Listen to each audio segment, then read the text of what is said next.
Hello, hello. Welcome to the place for offbeat health professionals who have bravely swapped their healthcare hats for non-clinical creative caps. I'm Caitlin, a psychologist turned copywriter, and this is Healers with Hustles. Tiffany Rochester is a psychologist and co-parenting coach dedicated to nurturing families and providing unwavering support to parents, ensuring that children can thrive in warm relationships with both parents. Oh, well, welcome to the podcast, Tiffany. I'm so happy you're here. Thanks so much, Caitlin. I'm really, really pleased to be here. Is it all right if we start off maybe just by you telling us a little bit about your journey and maybe what led you to diversify your practice as a psychologist?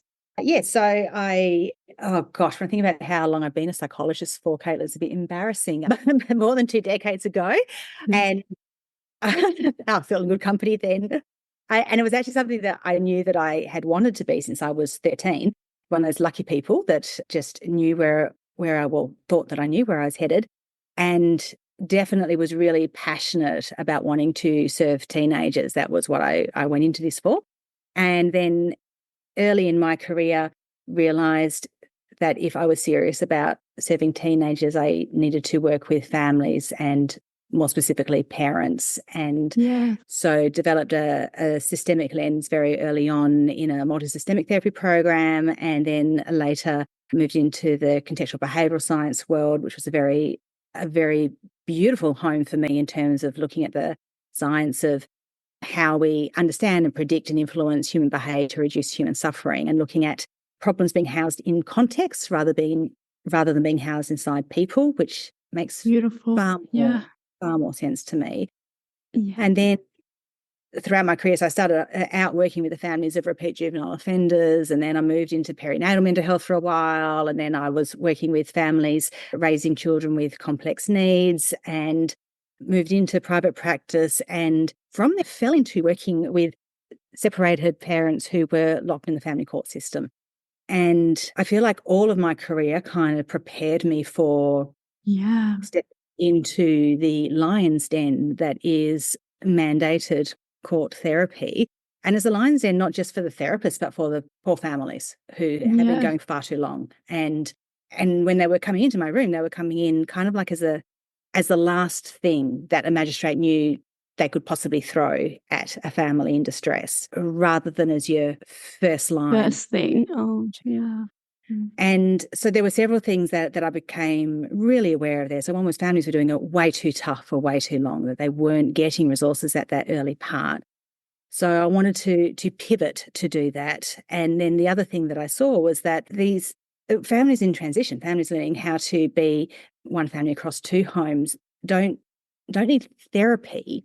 They need coaching. They need very practical, pragmatic, skills orienting, because it's a different lens when you are co-parents rather than in a romantic relationship together. And the way that you want to step through communication tools is different, and the way that you want to orient your behaviors towards each other is different. So not a therapy approach, it's a coaching approach. So there was that present, along with when families are separating, the finances are scary and the process is lonely.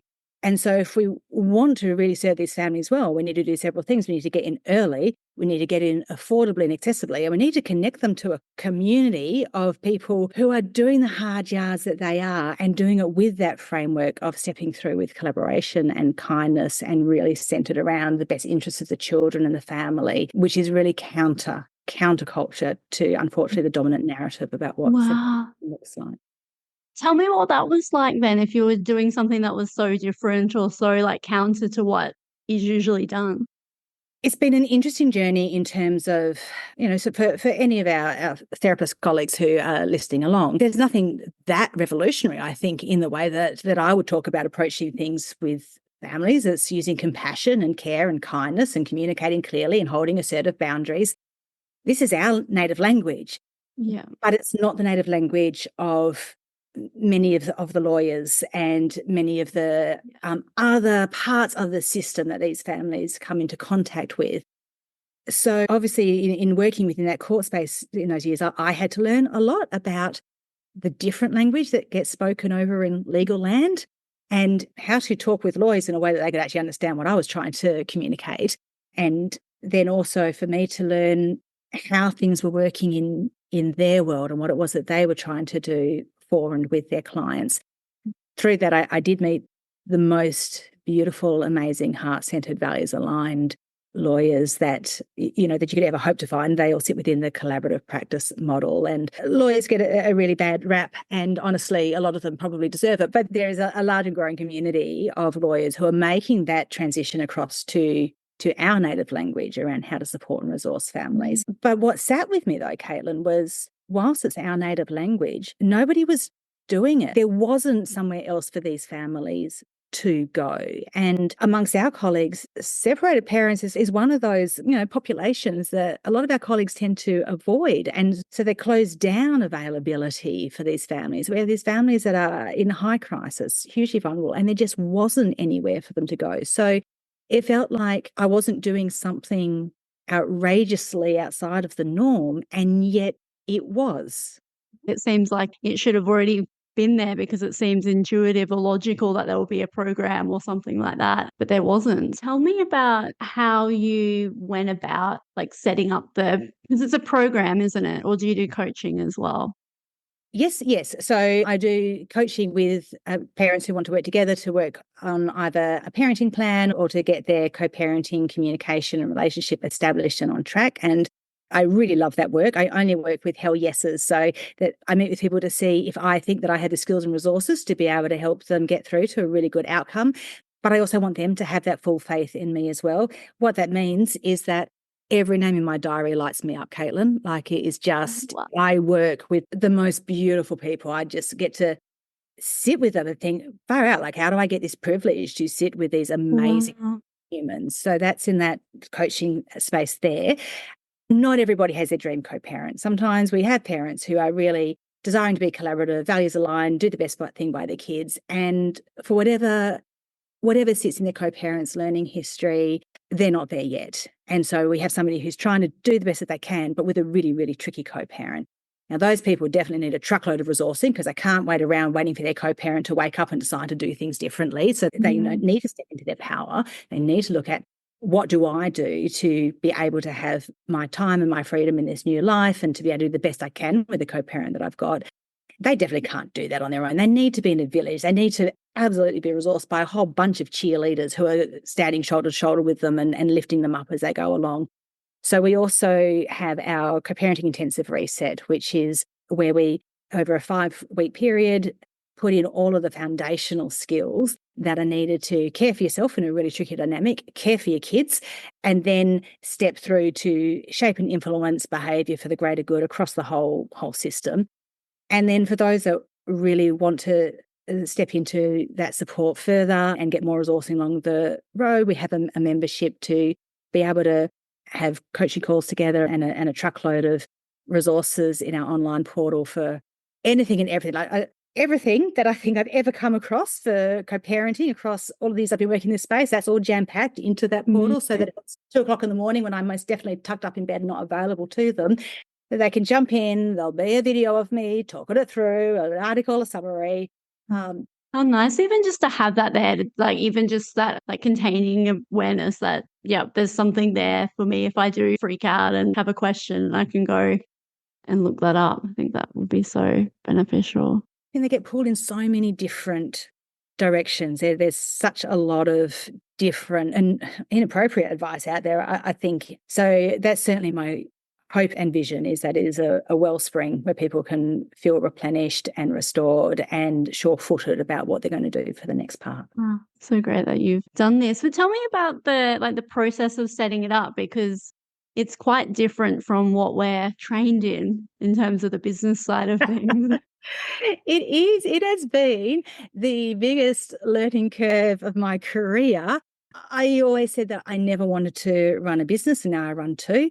I never wanted to employ people, and now we have people on our team. It's a small team, Caitlin, but we're getting there. Still. Look, it started out very simple and ineffective. So I could see that there was a need for the family that I was serving to just have someone share the cognitive load with them. So the first iteration of this was when I was working purely in a clinical capacity. And I invited people into a free membership where they would get an email from me once a week that would say, hey, this is the co-parenting stuff that you should be across. And the parents who were receiving that told me about the value that was in it for them and that they were getting a lot out of it. But it's an email, and you know what our inboxes are like. There's a thousand emails, and I often don't even open the emails from my favorite people. Friends and family, of course, I read your emails, but all the mailing lists of people that I really admire and sit on, it's overwhelming, isn't it? A number of emails that I don't open. So I knew that it wasn't getting the traction that I wanted for it to have the impact that these families needed. And I had no freaking idea, like how to switch that, what platform to put it on. I thought, I need to have some videos. Videos would be helpful because if people can see me talking about it, that would be easier. I don't know anything about tech platforms, don't know anything about marketing. There's as you would know, a significant lack of marketing in our degree. And so I flopped about. I worked on it for around 18 months on my own. And what I discovered in that time was the people who signed up. And by that point, I had introduced a subscription fee. So it was bringing in a small amount of money, nothing compared to the amount of time I was putting into it. And the people that I had were sticking around and staying, but I wasn't growing at all because I had no idea how to scale. So I went on the lookout for a business coach and interviewed a couple to see who was the right fit for me, because as you'll hear Anthony, I talk about a hell yes is really important. I want to have a belief that if I'm going to put my money somewhere, that they're going to take me where I want to go. And I want them to be invested in my success as well. So I found the right coach for me, and thankfully she is amazing at bringing together a collective in the same way that I want my co-parents to be able to stand shoulder to shoulder. It's so much easier to do this in the company of other entrepreneurs who are heart-centered and values-driven. And I've been on an incredible journey of learning all things marketing, landing pages, opt-ins, Instagram, Facebook. I spent a year arguing with my coach that I did not need to be on Instagram or Facebook. And she won that argument. And I'm glad that she did. I'm glad that she did, because one of the things that sits with me, I was very anti-marketing and very anti-heavy push for sales, and I still am. But what I am passionate about is I know that what I'm offering to families is valuable and useful and saves them freaking thousands of dollars and so much time in angst and stress as they go through a separation. I know the value of it. I want it to be in the water supply. I want this to be the mainstream narrative. And if that's what I care to do, I have to tell people that I'm there. I have to let them find me. They have to be breadcrumbs everywhere. And the thing that I love about it, I still don't love marketing, but the thing that I do love about social media or podcast guesting or writing to my mailing list is I love being able to just get some little gems of hope, some little free tidbits. So there might be people that will never actually spend $1 within our business, but they're still going to have a different co-parenting experience because of this piece or that piece that they picked up listening to a conversation like this. That's such a great, we call it like a mind shift, or a great way to look at it in terms of, that you're providing like an amazing service. And if we don't talk about it, then no one can benefit from our amazing service. So, but you seem like you're incredibly passionate about what you do. And I'm sure that translates on Instagram, which makes things a little bit easier. I think if you love what you're doing, it makes it easier to create content that you quite like as well. That's really true. And one of the most useful tips that, now I know that my coach talked to us about this a lot, but I heard it through various other places as well. I like to cite my sources, but I'm not always brilliant at it, which was to just speak to the people that you want to serve. And for me, that took so much pressure off, because I had all the voices that certainly I think you'd hear this a lot amongst our therapist colleagues around, what if I upset people, or what if I offend people, or what if my colleagues see what I'm writing and they think I'm writing the wrong thing? And when I realized that I'm actually not trying to reach any of them, then I can just show up and be me. And because that hell yes is really important to me, that's exactly what I want.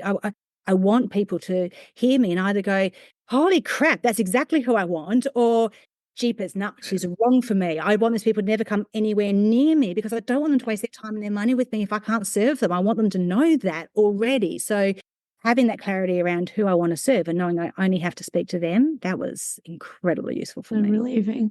Absolutely. That's the thing with marketing, isn't it? It's almost just as much about like, yeah, getting people to say, no, I don't want that, than it is to say, yes, I want that. But you're right. But it is such a icky, not an icky thing, but an uncomfy thing, particularly at the beginning, thinking like, oh, what about my colleagues? And what about my like first year teacher? Like, what are they going to say or what are they going to think? But things like that you found, yeah, like business coach or someone to help you step through that. What was that like a little bit? Tell me about that. Look, if you had asked me beforehand about stepping into a group process for business coaching or for anything, I would have been quite skeptical.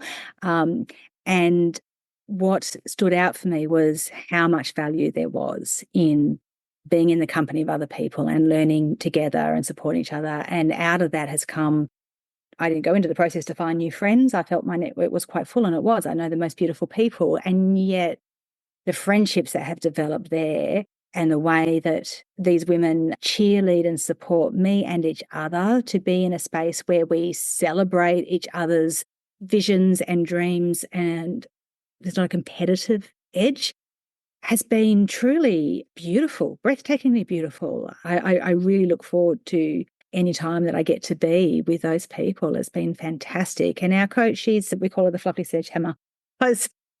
She's very loving and kind, but my goodness me, she tells you exactly what you need to hear, whether you really want to hear it just then or not.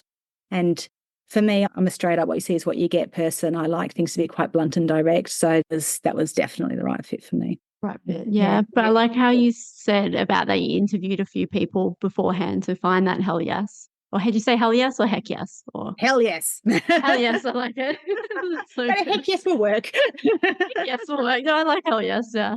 That's beautiful. Before we were like hit record, we were talking a little bit about like showing up online and talking a little bit about like our brand voice and values and things like that. So tell me about that process of you working out your brand voice. Yeah, look, that has been quite an interesting process for me. So for many years, I wrote a blog, casually, not religiously. And prior to that, I've always loved writing. And so I've always had a writing style that I quite like and other people seem to respond to and resonate with. And that was how I was writing to my members as well. But then as I transitioned into this world of sales funnels and marketing language and captions, there's something that shifted where I thought, oh, I can't do that, or I don't know how to do that. And I became a lot more frozen and restricted. I stopped trusting my voice in that. And somewhere in that process, ChatGPT came out. And I was like, this is amazing because I can ask this AI to write things and it'll write things for me. And I knew when I was reading through them that they didn't light me up the same way that my own stuff does. But I'm like, maybe I'm just a bit self-centered about my writing. And this language model knows better than me. And so for a little while, there was a lot of, edited and polished, but ChatGPT coming out. And there is a difference in how you put together a sales funnel compared to how you write a blog or how you write something to your mailing list. So there was a shift that I needed to make, but the shift wasn't to AI. And we had an excellent workshop with somebody whose name I cannot remember, which is terrible, on really finding our thought leadership. I'll find it for you, Caitlin, so you can put it in the show notes. And so there's a lot of work around looking at our values and looking at who we wanted to work with, et cetera, et cetera. And through all of that, we found what was my brand voice. And it took me by surprise, which was that it was Girl Next Door. And my first reaction to that was, I want to be the girl next door. Like, and then somebody was saying to me, but the girl next door is like, that is you. Like it's relatable. It's human. It's peer to peer. It's not hierarchical. Yeah. And it's like, that does completely resonate with me. And it reminded me of something that the very first time I was asked to be a keynote speaker at a conference, the person who invited me, I said to him, look, of course, give me a microphone. I love to talk, you can tell. But why me? Because he said he's going to build me as an inspirational speaker. And why would you do this? It said something along the lines of, because I'm just ordinary. And I am paraphrasing, but what he said back to me is, yeah, you're right. That's exactly right. You are ordinary. You're not special at all. And that's why I want you to come and speak, because you're doing extraordinary things and you're not waiting to be special. Oh, And so then coming back to that, like that girl next door really resonates for me. And then the freedom in that is that I don't need a language model to write my words for me. I've got a voice. I'm great at it. I don't need ChatGPT before I come into a podcast interview. I don't need it if I'm going to write to my mailing list, which is full of people that I really, really care about. I wouldn't use it to write to my mother. I'm not going to use it to write to my mailing list. And then if I'm going to show up in a caption for an Instagram thing or what have you, I can just be me. And the other permission that it gave me is I do love to get loads of videos out there because I think it's really useful to be able to hear voice, see expressions. And I don't, because I care about accessibility, I don't have some big production budget where everything can be polished and beautiful. And so I need people to accept that my videos are rough around the edges, and definitely rough around the edges. But I think the girl next door is rough around the edges. I think she doesn't spend a lot of time polishing things up. So it was really, really liberating to be able to, let go of all of that extra work that wasn't serving me anyway and just be me. just be you, help you. And that's so glad that you say that, because that's exactly what I say to, my brand voice clients, is that it's basically a permission slip. When we identify what your brand voice is and we find it, it's basically a permission slip to be able to, turn up like that and really lean into it with a voice that feels right to you. And girl next door, I call that like friends at the bar, or friends at the cafe, which is like a voice of accessibility. So like what you were saying about being equals, you're still like an authority. But tell me about being the keynote speaker. Look, it was excellent actually, and I've had the opportunity to speak at a few conferences since then. And I mean, honestly, I love any chance to reach people and tell them about a different narrative about how the world can be. I think there is so much about, particularly right now, I think the news cycle is so dire and distressing, and there's a lot of angst. And I think I'm not a creator of science. I did briefly go back into academia with Telethon Kids Institute as an associate research fellow for a bit because I care so much about the science. I thought I wanted to go and contribute back to it. And I don't. Like, I really care about science, but I am not a generator of it. I'm a disseminator. And that part, I think, there's loads of people who are great at creating science, but they're not great at disseminating it. And if they can't disseminate it, then their amazing work dies. So, I love any opportunity to go and talk about compassion and how that is a powerful shifter both for ourselves and for others, or to talk about how we can predict and influence behaviour to reduce suffering, and how that's not about being manipulative, it's about actually showing up for our best selves, or about the fact that we don't have to take our thoughts as seriously as our thoughts tell them that they should be taken. I mean, every part of it. I really love the opportunities to talk about and share that stuff. It's something that gives me the heebie-jeebies, like having to speak. Ugh. So, which is wild that I'm doing a podcast, but we've got to start somewhere. Tell me more about the program and the co-parenting companion.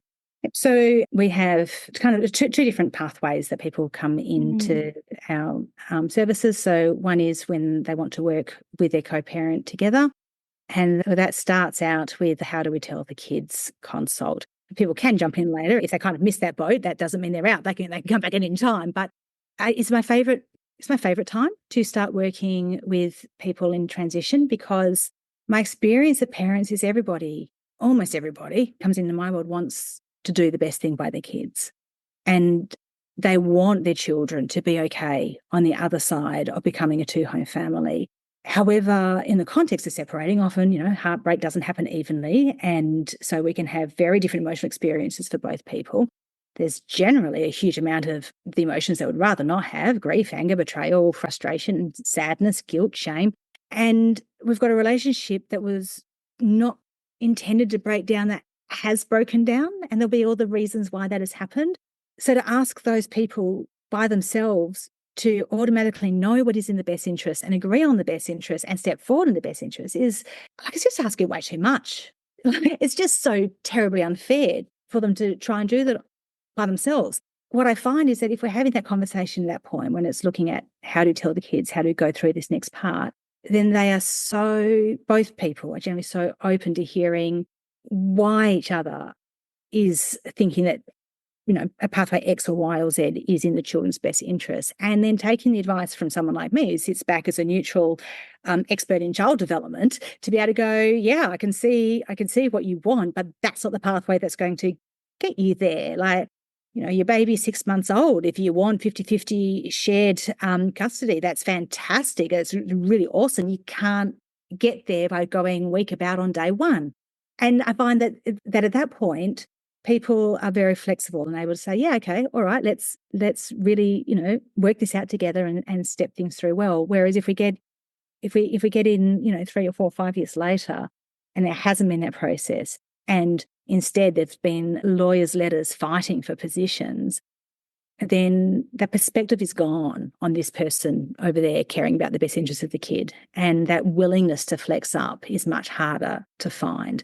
So that's why it's my favourite place to start. And for some people, that's all we do, is we just do a simple, okay, let's look at how do you tell the kids and how do you get through the next 8 weeks. And sometimes they're good to go. They just wanted to make sure that they were sure-footed. For other people, they want that next part, which is to look at how do we get a parenting plan in place and how do we get through a financial separation. Now, I'm great with my own money. I'm not good with anybody else's. That's not my training. And so I can coach people through to a parenting separation, and I can help connect them in with a financial neutral. So it's like, Tiff, if I'm your cup of tea, this will be your financial cup of tea. So I can connect them in with a financial advisor or an accountant who can do that part. And if it's more complex, and sometimes it is for all kinds of reasons, whether it's a kid with different needs or just additional complexities with other blended families, whatever it is, if it gets more complicated, we can also bring in lawyers. But when we bring in lawyers, we bring them in as part of a collaboration, not as part of a litigation. And so in a collaborative process, the lawyers, they represent their clients, but they're part of a brainstorming team with a financial neutral and myself as coach that wrap around the family to help them transition through to a smooth separation. No, that seems like such a lovely approach. But like you were saying before, that it's not necessarily the norm to have that collaborative approach, or is that, is that something? Yeah, it's not the norm. Yeah. It's not the norm. It's not mainstream. Indeed, unfortunately, there's still many family lawyers and mediators who don't actually even know that that's an option. And that approach, whilst it makes so much sense to you and I, for our lawyers, as I mentioned earlier, it is a big mind shift. They have to unlearn. Well, we can't unlearn. They have to step away from so much of their learning. They've had all of their university degree has been about how to argue a position, not how to collaborate with the other side. So the ones that have made the shift across, I mean, they would have made beautiful psychologists if they'd chosen a different pathway. They are awesome, but it is a big shift for them to make. And it's not funded by legal aid. And this, I think, is absolutely appalling and unacceptable, that the most supportive, helpful pathway through a separation is not eligible for legal aid funding. So it means this makes it one more thing that is only available to those wealthy enough to be able to afford it. This is why services matter. Look, I don't know. That's legal land. I don't know the ins and outs of it. I just know that there are people agitating for that change.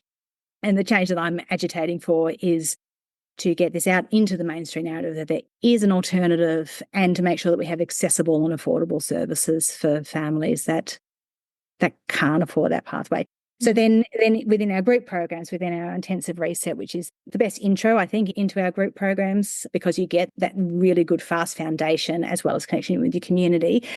In those, we look at how do you resolve conflict? How do you get your co-parent to a yes on shared values for the best interests of the kid? How do you care for yourself when you get a whole heap of rubbish coming at you from the other side, if they're not on the same page as you yet, so that they don't need to go to mediation, so that they don't need to go to lawyers' letters. And we have that data now as we track people who go through the program or who go through our membership. We have that data of them cancelling mediation, of them getting agreements that they thought was going to have to go to lawyers' letters, of being able to sit down and have conversations with the co-parent, even though the co-parent has never come near our stuff, that the person who has is doing enough to keep their co-parent's defences down and bring them back to the table to get those kind of changes happening. And I would far rather see systemic change where people don't need lawyers, even the very lovely ones. I mean, really, I want them to get to the point where they don't need any of us. Let's make ourselves redundant. But that's where I want to put my energy. Amazing. Yeah, it's such a good point, isn't it? And like, what beautiful data for you to have that, yeah, they don't need the mediation, they don't need that because they've got the skills to be able to do that. Is there anything that you wish I would have asked you, or is there anything that you feel like you need to say? I mean, that's a dangerous question, Caitlin, because you might have noticed I really like to talk. Oh, but you're a great speaker. You speak, yeah, you're very engaging. So it's a great I guess thing. I'd like to ask it back to you. Is there any part that still leaves you kind of curious or thinking about, with the people that you serve, that it could be useful for us to talk about? Yeah, I'm trying to think. So you've covered like the starting off, like the business coaching. Is there, oh, I guess maybe a little bit about like transferable skills. What did you find like that skills that were transferable in your new line of work? Yeah, so I think so many of our skills are transferable, particularly because we are excellent communicators. In theory, we know how to have difficult conversations. We are great analyzers of data. And I think that all of those are really, really important, because if we are diversifying our practice or we're stepping into a coaching space, there are plenty of people in the market. And there's loads. It's just that a lot of it is not evidence-based. A lot of it is not actually going to deliver what people are handing over their hard-earned money for. Do know how to read the science, and then we do know how to communicate it, are incredibly transferable skills. I think we are not good at marketing at all. And that is definitely, for anyone who, if that's putting them off, I'd say, like, yeah, get some help and guidance around that. We're not supposed to intuitively know how to do it all. And that is a growth curve for most of us. I love some of the stuff that you do in terms of copywriting. I think that's the next higher on my list, is to be able to bring in copywriting, because whilst I do love writing in my own voice, I can't do everything. My VA is amazing. Our tech support person is incredible. I really would love to have somebody be able to do some of my writing for me some of the time, because that means that there's more time that I can spend directly with the people that I want to serve. So I think the other thing, it's not a transferable skill, it's a skill that I think we often need to develop, is who to hire, when to hire, what to outsource. And then within that, I think you said something really important just a few moments ago, where you commented, about a discomfort with public speaking, but doing a podcast. And if I look at everything that I do, that where there is worth, where there is value, where there is service in what I'm doing, is worth stretching into the spaces where we're terribly uncomfortable. And so I'd hazard a guess that that's why you're doing this podcast, even though it's not. Yeah. Yeah, exactly. I'm like, I'm nodding along, definitely. Yeah. Yeah, absolutely. And so the same, if there are people listening to this who might look at someone like me, who's a couple of steps further along on their journey, and go, well, she's great at tech. Well, I wasn't. I do know how to put videos up now. I didn't. I do have an Instagram following now. I had zero. So looking at where people are going and thinking like, oh, I can't get there, is just, same rubbish that we've always told ourselves. If it's worth doing, step into the learning of it, and people resource you, ask for help. Yeah, I think that's an incredible, like, such a good point. If it's important to you, it'll be a no-brainer to step into it. You'll be like, well, no, that's just what I'll do. And that was similar with the podcast. I was like, I'm terrified of public speaking. I can't really speak very well, but I'm a psychologist and I, talk to people one-on-one all day. So surely it'll be okay to do it. And yeah, it's a bit scary, but here we are. Exactly right. And here we are talking one-to-one. Like, this is our genius zone. That's it. It's so true.